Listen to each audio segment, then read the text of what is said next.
界の端に、常に数字が浮いている。神崎蓮、自己保有率 78.4%。それが僕、神崎蓮という人間の現在価値であり、アイデンティティだ。この世界では、人は生まれた瞬間に上場する。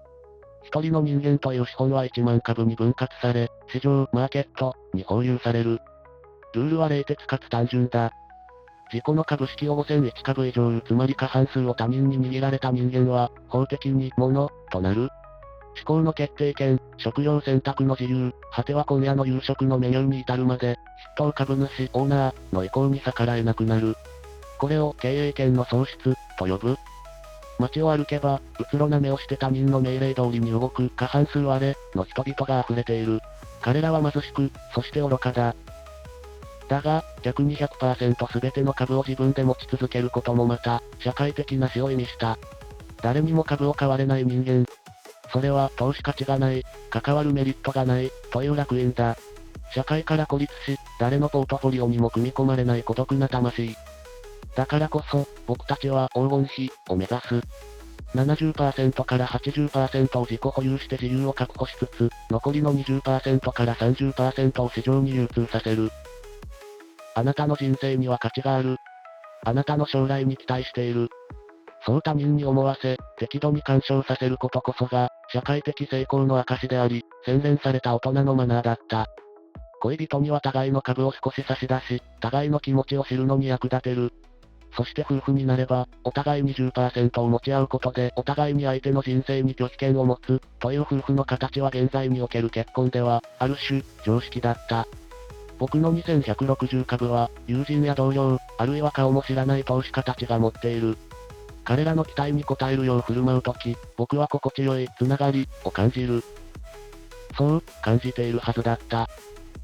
あの日、路地裏の古びた図書館で彼女に出会うまでは、彼女は、埃っぽい書架の隙間で、紙の本を修繕していた。色素の薄い紙に花飾りをしている。静かな瞳。僕は習慣的に、スマートグラス越しに彼女の株価を確認しようとした。だが、表示されたのはエラーメッセージだけだった。コード NULL、対象株式が存在しません。君は、なんだ？僕の声に、彼女は顔を上げた。私はミナと言います。名前じゃない。君のキッカーシンボルだ。自己保有率は？誰が君のオーナーなんだ？ミナは困ったように微笑んだ。オーナーはいません。まさか、自己の株式を焼却したのか？私は不意に馬鹿げたことを聞いてしまった。この社会で自己の株式を全焼却する人なんて、まずいない。ミナは首を横に振った。私は生まれた時、システムエラーで上場されなかったんです。つまり、彼女の株はこの世に一株もない。1万株の全てが、最初からこの世に存在していなかったのだ。本来なら即座に修正パッチが当たり、強制上場されるはずだ。だが、彼女はそのバグの隙間で、誰の貸借対照表にも乗らず、ひっそりと生きてきた。不便じゃないのか？誰も君を評価できない。信用スコアもゼロだ。でも、私は私のままですから。その言葉が、僕の胸に刺さった。彼女と話していると、奇妙な感覚に襲われた。普段、他人と接する時に感じる株主への配慮。相手が自分に何を期待しているかを読み取り、無意識に自分を演出する計算が通用しないのだ。彼女には僕の株を買う権利がない。また、僕も彼女を買えない。そこには、損得感情という横島な感情が一切ない、真空のような静寂があった。レンさんの入れてくれた紅茶は、少し渋いですね。僕は皆が入れてくれた紅茶を飲んだ。そして、涙が出そうになった。僕の株主たちは、神崎蓮は最高級のコーヒーを好む、というブランドイメージを期待している。だから僕は、本当は紅茶が好きなのに、外ではコーヒーばかり飲んでいた。どうしても紅茶が飲みたいときは、あえて渋めのものを選んだ。株主の期待、という名の圧力、ガバナンス、が、僕の味覚さえも支配していたのだ。美味しいよ。よかった。彼女の笑顔は、株価を上げるための営業スマイルではなかった。ただ、僕が喜んだことが嬉しいという、純粋な反応。その時、僕は悟ってしまった。僕が誇りに思っていた20% の社会的つながりは、僕の手足に絡みつく見えない糸でしかなかったのだと。それから、僕は頻繁に皆の元へ通うようになった。だが、世界はそれを許さない。神崎さん、最近行動パターンが最適化されていませんね。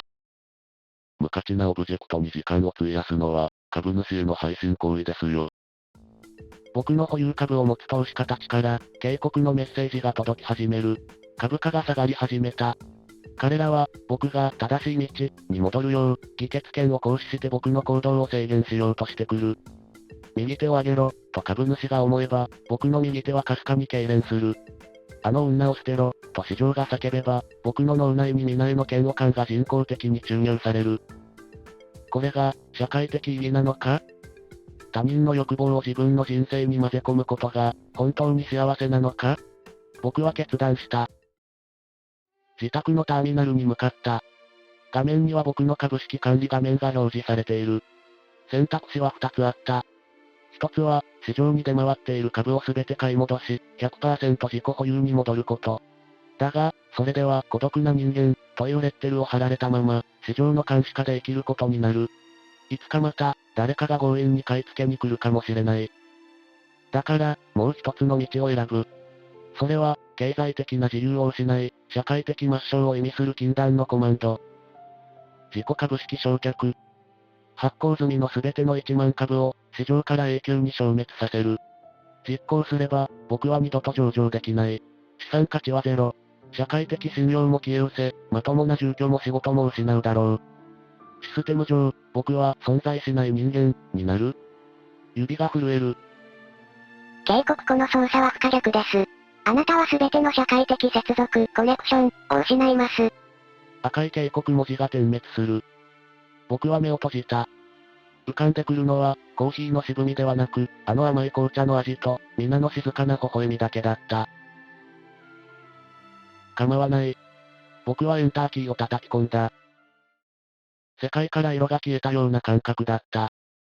あるいは、ずっと耳元で鳴り響いていた耳鳴りが、唐突に止んだような。翌朝、僕は全てを失っていた。豪華なマンションのスマートロックは反応せず、銀行口座は凍結され、友人たちのリストからは僕の名前が消えていた。通りを歩いても、誰のスマートグラスにも僕の情報は表示されない。僕は透明人間になったのだ。それでも、足取りはとても軽かった。僕は郊外にある、システムの監視が届かない廃棄指定地区へと歩いた。古い平屋の軒先で、皆が待っていた。僕の姿を見ても、彼女は驚かなかった。ただ、僕の頭上の光が消え失せているのを見て、ふわりと微笑んだ。いらっしゃいませ、七種の蓮さん。